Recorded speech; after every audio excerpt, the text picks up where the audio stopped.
I 10. Eustaqui! On ets? Eustaqui!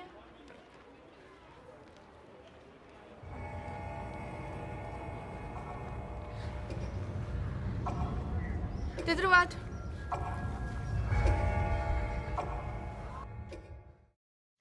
Explica la llegenda que en un poble no tan diferent al nostre, un noi, anomenat Eustaqui, Va trobar un rellotge mentre jugava al fet i amagar amb la seva germana pel camí nord de Carles III. I va ser posseït per una força misteriosa deixant-lo maleït per tota l'eternitat. També diuen que n'hi ha 2 més, però que se'n desconeix el seu parader.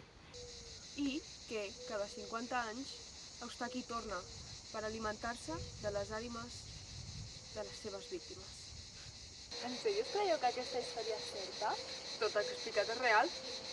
Jo crec que és bastant real. Per si de cas no ho toquis gaire. Només són llegendes. Què tens por?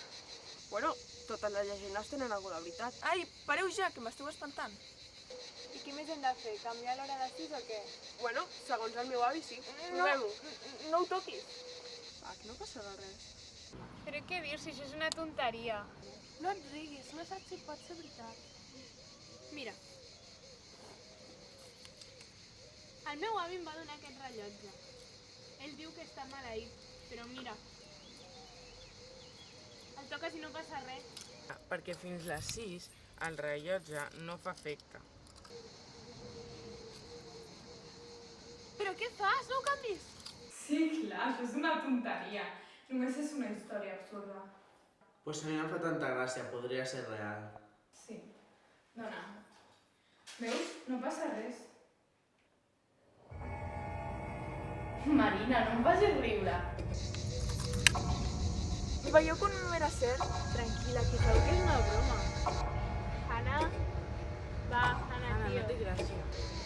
Tens por? Anna. Anna? Hola? Desperta! Ara t'ho creus?